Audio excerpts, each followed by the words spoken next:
Hello and welcome to the Crypto Jungle, your source for unbiased crypto analysis. Our words are never purchased on this channel, so if you're looking for just an unbiased opinion, then welcome to the Crypto Jungle. In today's video, we're going to take a look at Bitcoin. We're going to take a look at the Nasdaq. We're going to take a look at the S&P 500. Nothing really surprising there. We're kind of trying to prove, you know, where's phase A? What is phase A? Here on the channel, we focus on the Wyckoff method.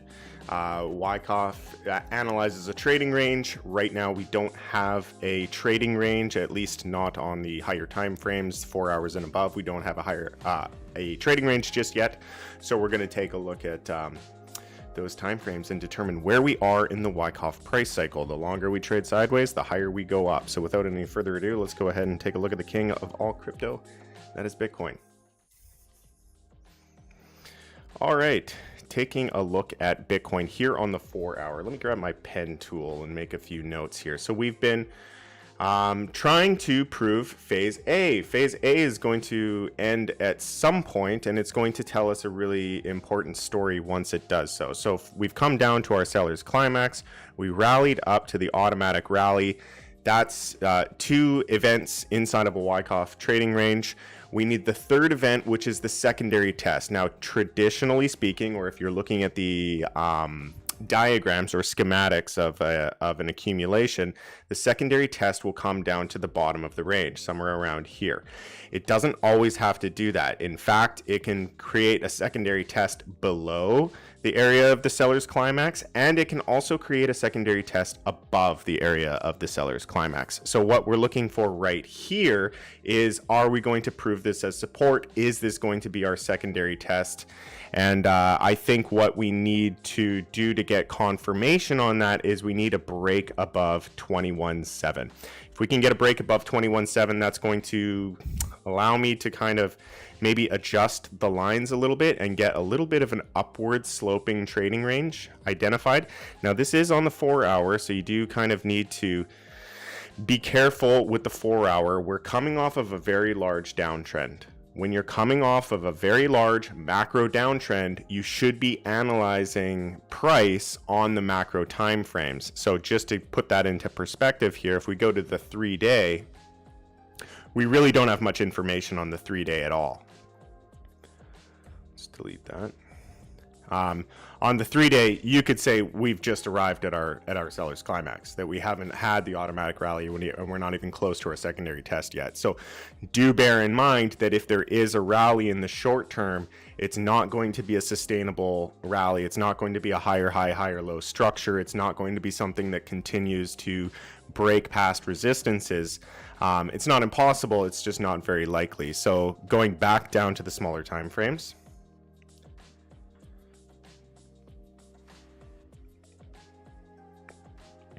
If it does end up being that we have a secondary test here, what I would be tempted to do is maybe create a channel, an upward sloping channel. Let's make this a little bit easier to see.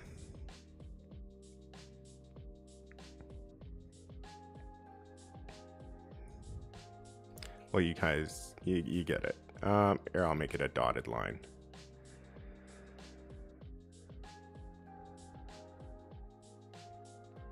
There we go. So we might start trading inside of this upward sloping channel. Now, if that ends up being the case, then hey, we have a trading range. Now we can start trading. We know where to place positions. We know when a breakout will occur. We have a lot more information if we begin to respect any sort of trading range in this kind of general area. Now, I don't like to give too much weight to the upwards or the slanted trading ranges. I do like horizontal ranges to develop. But, you know, a trading range is a trading range, and if we are stuck in that sort of consolidation, then that could be something to pay attention to. Now, the downside to this is it's upward sloping. Upward sloping typically is bearish. It's kind of contextual, but if we get something like this, where maybe we rally up to the top, and then just get a squeeze where you have this ascending triangle formation, then it could be considered bullish. But if we break out and just respect an upward sloping trend, then it might be considered short to medium bearish, or you just have to be prepared and have a strategy in place for the downside potential if that does play out. So that's kind of what we're looking at on Bitcoin. But the gatekeeper of Bitcoin is the Nasdaq. So let's go ahead and take a look at the Nasdaq here. Nasdaq having a green day. Yeah, we've been talking about this for a while now. We've been talking about it, feels like forever now. But we have these critical levels here. So we need to overtake, we need to reclaim these levels.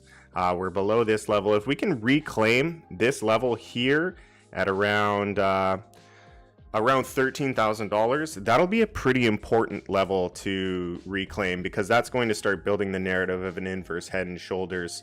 And then we can at least give an attempt at a break of the all-time high. The problem is I just don't think that we have the fundamental backing to break an all-time high, not without some serious adjustments coming from the Federal Reserve. The old saying goes, don't fight the Fed. And as interest rates climb, markets will decline. So, you know, we need to keep a level head and understand that there are bigger factors at play in the market right now that could prolong any sort of, you know, melt your face off bull market. Morning if it's morning to you, evening if it's evening. What do you guys think? Are we going to prove our secondary test? Is this a bullish area? Are we going to respect a channel? Are we going to form an ascending triangle? What do you guys think? Also looking at the RSI here. So the RSI is kind of, it's extending quite a bit, so it's getting into the overbought range quite quickly without us even getting to the mean of the channel here. So I would expect some resistance there at around 20, just shy of 21,000. Maybe we hit 21,000, but it's looking like just shy of 21,000. So, you know, if you are looking to kind of enter potential short position, you know, you could be watching this general range for multiple rejections of that level before a move down. I'm not really shorting, I'm not really trading right now. It's just there's not enough momentum. Both bearish and bullish momentum are just really, really lacking. When momentum is low, chop is high. I don't like to trade chop. Nobody likes to trade chop. And it does take a little bit of experience to be able to identify when the chop is a high probability. And I think in this general range, until we can get some clarity, chop is very, very high potential right now. So avoiding it. All right, Sedated Psycho, if this ends up being a fake out and turns into a dump to the bottom of the bigger range, is it more likely no longer the accumulation, or still a chance to look like a proper second test if it dumps here? Yeah, if it comes back down to the bottom, that's our secondary test. You know, when it turns around and changes direction, it can be a secondary test. And it can be a secondary test multiple times. So it's not as soon as we have a trading range defined, like the longer time passes, the more candles will be on the chart. The more candles and information we have on the chart, the more clear and definitive we can be on our analysis. Right now, we just don't have enough time on the fucking chart. We don't have enough time on this chart. Everybody's chomping at the bit trying to figure things out to be the first one to get the analysis correct. But the reality of the situation is we just don't have enough candles on the chart to really determine what we have here. We don't know if this is redistribution. We don't know if this is accumulation. We don't know if this is a secondary test. We don't know anything. One of the reasons why I'm deciding to just not trade this range, because there's no information. I don't have anything to my advantage right now. You should only trade when you have a perceived edge in the market. I do not see a perceived edge in the market. Don't trade. Aloha, aloha kahuna. Feel like this has been easier. It's been down only. Shorts been easy money. Shorts have been easy money. I just don't think that the shorts have momentum anymore. You know, when we were back here, we were shorting up a storm. Basically, as soon as we broke down out of this channel here, it was short city, shorts. We shorted fucking everything basically. But now we're at this area and it's just, I don't see a large impulse to the downside happening. It's possible. But I think we go into some sort of redistribution first, you know, similar to what we had back here. You know, this took a little while. This took about a month, you know. And this we're in right now is, you know, what are we at? We're at about a half a month. So, you know, if we do get some sort of redistribution, we're only halfway through the consolidation. We're only halfway through the chop. We're only halfway through the answers that we have. So, yeah.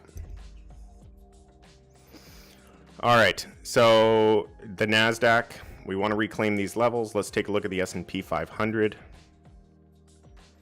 S&P looking like it's bouncing off of the area we've been talking about for a while. For those who are new to the channel, we've been talking about this area of a bounce in the center of this channel. So we've bounced here, we bounced here, we bounced here, we bounced here. COVID shakeout here, which defines the lower end of the range. So this is a potential to come back down to the low, but it's going to have to take a lot of panic and fear in the markets to do so. And because the markets aren't as panicked as I think they would need to be for that type of context, we're at the area of a bounce. So watching for a bounce in traditional finance because that will equate to a bounce in tech stocks. And when the tech stocks rally, crypto rallies, because I don't know if you heard, but crypto is nothing special. Blockchain is not a big deal. It's just a tech stock. That's all we are. We're just tech stocks. So highly correlated. We're just a fun, nerdy way of playing with tech stocks. But yeah, we're in the area of the bounce. Traditional finance is the gatekeeper to the bull market right now, and not looking great. Not looking great as long as we are correlated, but we're definitely looking at a potential bounce in this local range. Taking a look at Bitcoin dominance. Bitcoin dominance bouncing off of this order block that we placed a few weeks ago, saying, you know, we could probably come back down and test this level. We're wanting to prove it as support. If we do rally off of this level, that means your altcoins are going to get wrecked, and it means that Bitcoin will either dump or Bitcoin will rally. Both scenarios are possible with Bitcoin, but if it rallies, you can pretty much guarantee that your alts are getting wrecked. I'm underground and can't talk. I'm spot long from 60% from 19 and 3x long from 19 from last night. I'm interested in tonight S&P, but I like here for some possible upside. Yeah, I think, of course, it's possible. I'm just kind of calling a little bit more of an accumulation. Now, for me, with accumulation, it's what's required to break a trend. Anytime you break a trend, when you are in an uptrend, you actually need to break the uptrend with a distribution, and the distribution takes time. When you are in a downtrend, you need to break the downtrend with accumulation, and accumulation takes time. When you're in a trend, reaccumulation, redistribution, it's pretty easy to analyze. It's pretty easy to position alongside of. So yeah, you know, we could be looking at, you know, this on the macro. if this is the macro environment, taking a look at the 3-day, we could rally. We could rally up to 30K, and that would be a pretty dope trade. I just don't think that we have enough time inside of a consolidation, at least where we're looking at today. I mean, here on the 3-day chart, we've got like 5 candles. So we just haven't had enough time. Like back here was our last real accumulation. This accumulation took 3 months. Then we had a rally. This redistribution took about 3 months as well, had a decline. We're kind of in no man's land. And because I don't see us falling in the immediate term, I see us just kind of, you know, accumulating.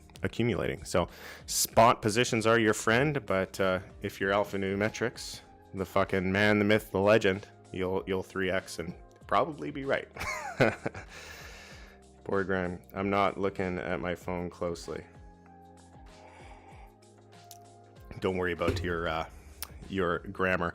Thoughts on the upcoming CPI? I don't let anything in the news affect my trading decisions, because I just let the market tell me. And this is kind of, you know, listen, a lot of people pay attention to the news. Why? Because they don't know how to read charts. And this is not just me being like, I don't need it, I can read charts. This is me saying that insider, the closest you can possibly get to information is interpreting technical analysis, because insiders get the information first. And when the insiders get the information, they act on the public markets. When they act on the public markets, it creates a situation on the charts. It creates a candlestick, either a bearish one. It tells a story. And the last people to know anything are the people who are reading and watching the news. They are the last ones to be informed. And when that information becomes public, everybody who's in the know has already positioned themselves on the right side of the trade. If it's bearish news, everybody's short. If it's bullish news, everybody's long. And they get onto that, onto the right side of the story. So based off of the retracement here, we've already had a large leg down. We have a ton of negative sentiment in the space right now, in equities and otherwise. And we're oversold. So if I was to guess, I think that the CPI information is going to come out not great, but it's more positive than expected. And I think we get a little bit of a relief rally off of this area. We've got a lot of divergence here on the weekly time frames. We've got incredible bearish sentiment in the space. And if there's one thing markets are good at, it's about shaking people out of positions that they're correct on. Okay, so I think the fundamentals of the markets are quite bearish, but I think the whole market is bearish, so we're going to rally. We're going to rally, whatever the case may be. I just, you know, without watching a lick of news, I think the CPI is going to come out at a rate that is optimistic, and it might be spun with an optimistic narrative. We will rally, and then the next report will come out incredibly bearish. Everybody will be long and everybody will get wrecked, and that's just the way the composite operator likes to play his game.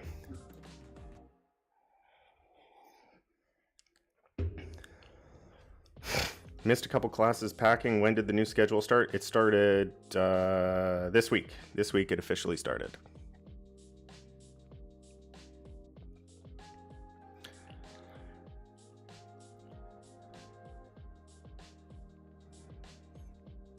If you had to pick 5 time frames to use on your charts, which would you pick? I would pick the weekly, I would pick the 3-day, I would pick the daily, I would pick the 4-hour, and I would pick the 15-minute. That's what I would pick. So the weekly gives you the macro environment. The 3-day gives you kind of the intra-week moves. The 3-day also works quite well with alphanumerics and indicator information below. The daily is just your go-to. People need, you know, the daily quotes of the market. I think the daily is very psychologically applicable to many market participants. The 4-hour is great for 24-hour currency markets. I focus on cryptocurrency, so I enjoy using the 4-hour time frame. And then the 15-minute gives you your entry information. Once you've decided your bias on the higher time frames and you're looking for an entry, you need that high resolution time frame, so you're going to go to the 15-minute. Good question.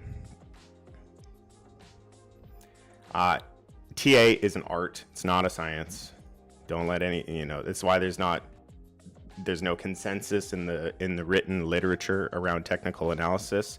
There's very little consensus. It is an art. You need to know when to break the rules. You need to know when to listen to the rules. You need to know how to create your own methods and identify certain patterns that you see. There is a way to get started, but what fucks people up about TA is, and this is just human psychology, when you are wrong in technical analysis, you blame yourself and you blame your analysis and you blame that you looked at the chart wrong. These candles represent human behavior. That is something that nothing can predict. You cannot predict human behavior day to day. You can predict the behavior of a herd in the context of macro environments, but you cannot predict the day-to-day behavior of humans and the individual market participants with small time horizons. So when you're wrong, don't take it as you are wrong. The only way that you're wrong as a trader is if you trade irresponsibly and you don't manage risk. If you don't take into account the fact that there is a high likelihood that your trade will fail, you're not going to protect that trade properly. And when you don't protect that trade properly, you lose capital. When you lose capital, you become a shitty trader. Trading is not about being right. It is far from being right. It is about understanding the macro environment, positioning alongside that with calculated risk to reward trades so that when you're wrong, you lose a little, and when you're right, you win a lot. That's it. Like in those circumstances, you can literally flip a coin because, a coin is theoretically 50-50. 50% of the time you're going to be wrong, but you're only going to lose a little bit. And 50% of the time you're going to be right and you're going to win a lot. So it's an asymmetric method. The strategy is how you make money trading. It's not the analysis.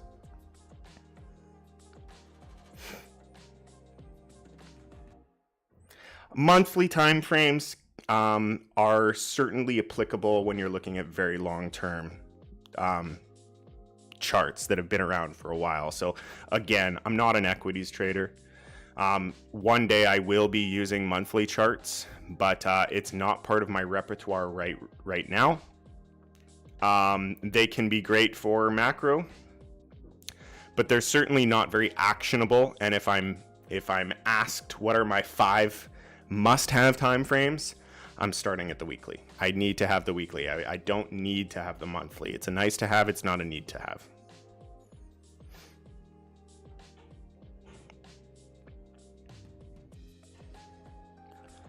All right, let's take a look at ETH. See what ETH is doing.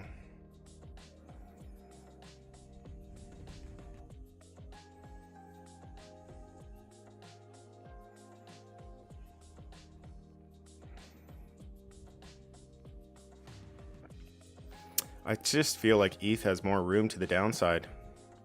I think alts aren't done bleeding. I hate to say that, but I just don't think alts are done bleeding. I really think we come back down. I don't think Bitcoin's done bleeding either. That's, I don't know. It's really dependent on the equities, which is shit because I want nothing to do with equities. Cryptocurrency and blockchain are so much more than being pigeonholed into that position of being compared to equities. But hey, that's the world we live in. Yeah, from a technical point of view, we've definitely got more room to the downside here on ETH. I don't see really strong support until we get kind of to the $500 range. So another 50% retracement from here.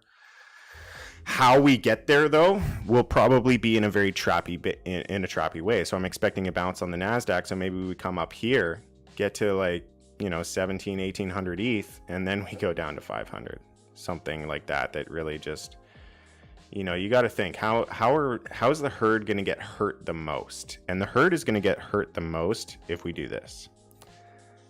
That is the style of the composite operator. Max pain. Let's take a look. What else we got here? on the macro, is it normal for crypto to get front run ahead of downside targets? A lot of alts seem close, but still more downside room. Is it normal for crypto to get front run? Well, speculative assets are dumped on first. So if you are a speculator, you only have so much tolerance. You know, you're gonna ditch the high risk positions first and try and see if you can capture a few percentage points in other markets that might be considered safer. So yeah, I mean, crypto is going to be ditched first. If there is anything negative in the markets, crypto is going to be the first to fall. And I don't think we need to really overanalyze that. It's just the fact that, and you know, I understand the future of blockchain. I understand the future of cryptocurrency. To me, this is a no-brainer. It is a no-brainer. This is going to replace the fucking stock market. The New York Stock Exchange will cease to exist within your lifetime. I'm very convicted to blockchain and cryptocurrency. But the reality of the situation is 99% of people don't understand it and they think it's a scam. They don't understand it and they think it's a scam. When you combine the sentiment of not understanding something and the sentiment of everything you buy is a scam, what are people going to do when things get sketchy? They're going to bail hard. They are going to dump their shit. They are going to market sell at any price and get the fuck out of the market. We're quite a ways away. We're quite a ways away from people realizing what this stuff can actually do, because it's not doing anything for anybody right now. We are a collective mind of individuals who get the potential. We understand the potential. Emphasis on potential, because it's not the reality. It is not the reality. It is not the right now. It is the, you know, years from now.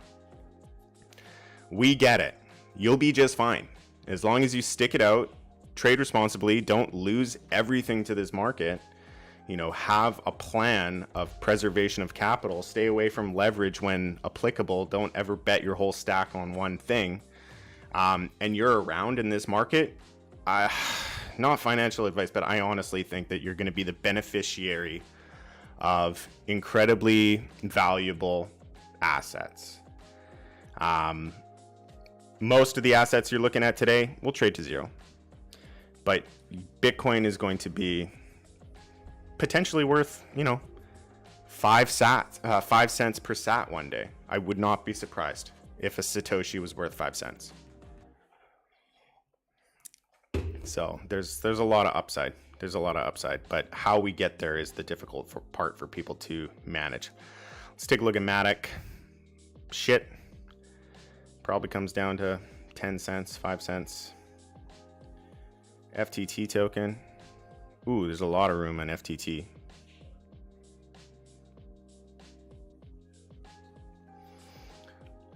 Once people, almost seems like a full reset. Maybe the next second attempt, a massive blow off top for the next run. I think we get a, I don't know if we get a blow off top actually, because the market is so much more liquid. You have so much more market participation. You don't have that FOMO and then everybody gone at the same time. We have more of a dynamic market. So I think we continue to get distributional tops. Once those people begin to believe in this, it will take off from these levels, and we should know what the real projects will be like, if any, besides Bitcoin. And I look at Bitcoin as a protocol. I look at Bitcoin as a network. There will be projects built on top of it, but ultimately, you know, you have a chance to buy shares of the internet, which, you know, look at the internet. We didn't have shares of the internet. Could you imagine the valuation of the internet if it was a publicly traded company that you could buy shares in? I have no idea. Nobody, I don't know who has crunched the numbers to figure out how valuable the internet is in terms of, you know, perceived value based on a potential market cap. But it's huge. It runs the fucking world. And I think that blockchain will run the world. And the incentive model of blockchain is the block reward. And when you're looking at a network and you're looking at a protocol, the most established and trusted block reward is the one that will upkeep the strongest and most robust blockchain. Other than Bitcoin, would you say there are any real potential in other projects? Yes, I do think there is lots of potential in countless projects, because what's going to end up happening is we're going to build a stock market on top of Bitcoin. So I think Bitcoin is incredibly undervalued, first of all. Secondly, I think that once we develop a little bit more regulatory clarity, you're going to have companies faced with an option. Do I IPO in traditional markets, or do I STO on the blockchain? And because of ease of use, access to capital, and quite honestly, FOMO, new startup companies are going to stop IPOing on traditional New York Stock Exchange, where it's like a $500,000 just to list. And they're going to choose to do it for free in the hyped market, where the ease of access is more important. So you're going to be able to invest in stocks, companies, bonds, ETFs. Everything that is available today will be available tomorrow just on the blockchain. So yeah, Bitcoin's a big, important piece of that. But there are many things that you can invest in the stock market. So yeah, there's going to be countless projects that are valuable. I can't say for sure, and I really doubt that we're even looking at 5 that are actually going to stick around today. I don't think we can find 5 that are going to be here 10 years from now.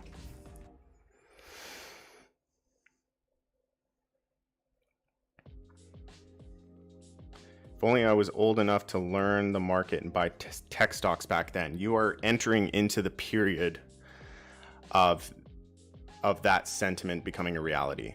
If you stick it out for the next 4 years, you will be the person who knew about tech stocks and bought them at the bottom. Except you're going to be buying cryptocurrencies and buying them at the bottom. And people 20 years from now are going to say the exact same thing you said, except they're going to say, I wish I was old enough to learn more about crypto and bought crypto at the bottom. You're entering that point.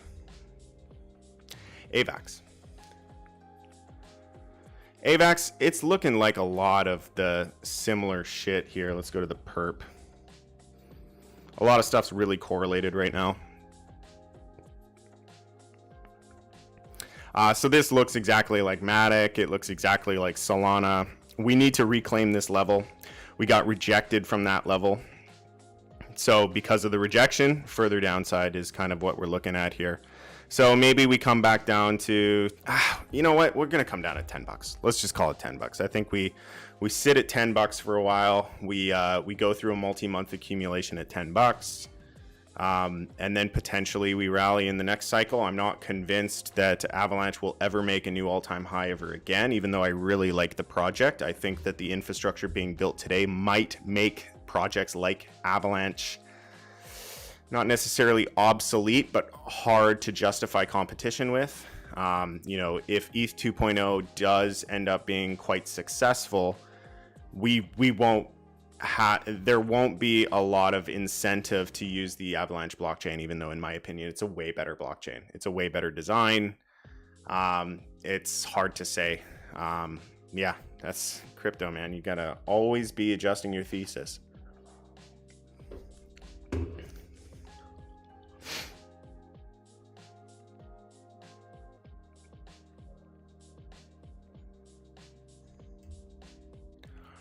All right, what else we got?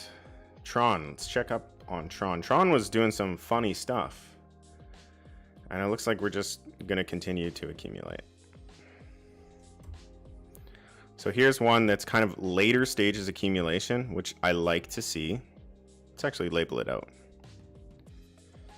So we've got our seller's climax here. It's not a typical seller's climax, but that's the range low. And we've got our automatic rally here. Again, not very typical, but I've seen this before in crypto. And we've had our secondary test.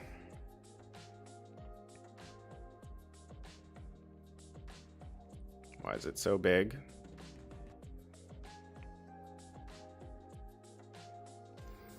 Secondary test. So that's kind of our phase A.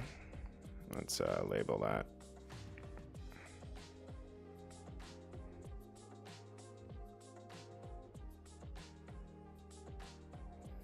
Phase A and B.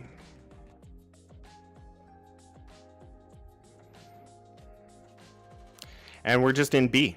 You know, I guess we could consider this a spring, possible spring, potential spring, tentative spring.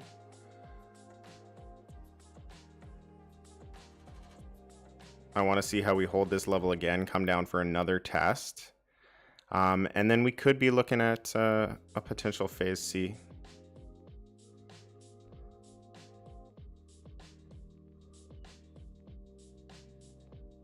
Potential phase C here.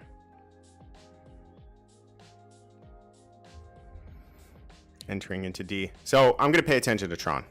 I don't know what's going on with Tron. I know that they're doing an algorithmic stablecoin similar to Luna, which with all the negative sentiment attached to Luna, I'm surprised that people are, you know, that bullish about it. But, you know, I don't argue with the market. The market is saying that there's accumulation going on. The market is saying that people have a vested interest in continuing to support the Tron blockchain. It's not up to me to decide whether that makes sense. It's just up to me to identify where we are in the potential accumulation range, and it's looking like we're in the later stages. The RSI is wild on this one. It is wild. Can't really, usually when things are too wild, it kind of becomes something that's harder for me to check out and come up with a good conviction on. But basically, you know, it's just I kind of take it with a grain of salt until the volatility can reduce on the RSI. I think that we're probably in for maybe a longer accumulation, and this could end up not being a spring and just be another secondary test in phase B. That's always a possibility as well. Where is it? Secondary test in phase B, which would make this not phase C. So we're just still in phase B. Better to play it conservatively. So let's go with secondary test in phase B.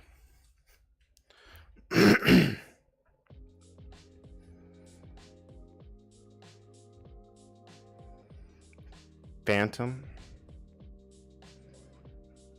Dog shit. Celsius. I don't know. It's interesting. Nah, it looks like shit.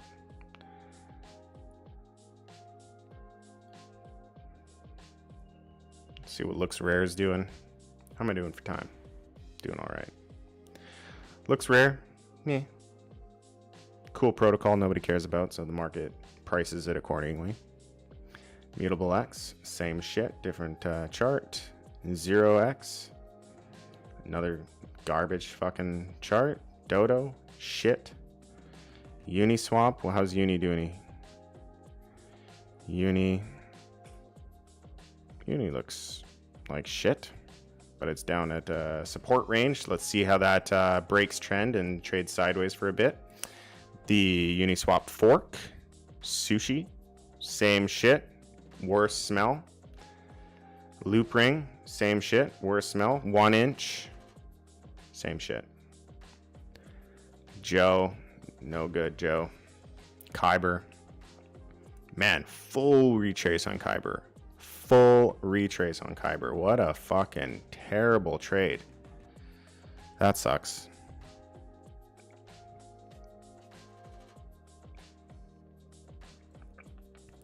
Shout out to the Kyber hodlers out there. If you are hodling Kyber, you are made of you're a special breed. Man, couldn't imagine buying this on the backup, watching it rally 240% to retrace fucking 80% right away. Yucky. All right. Yeah, I guess that's it. You know, alts, we're not in a good position with alts. Bitcoin dominance is getting ready to rally off of this level that we've been marking for several weeks. So, you know, if we rally off of this level, alts get decimated. What is the context of alts getting decimated? Probably a downside move in Bitcoin. So going down to the smaller time frames in Bitcoin. Maybe we get a rejection from the mean.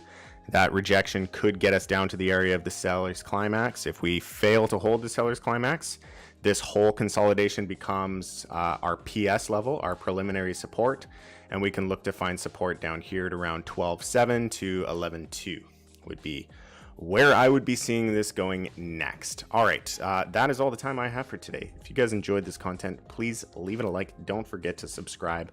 And if there are any topics that you would like me to discuss further, whether it is an individual project, whether it is a specific technical indicator, whether it is a method of analysis that you want more clarity on, leave a comment down below asking about the details to that, or see you in the free Discord.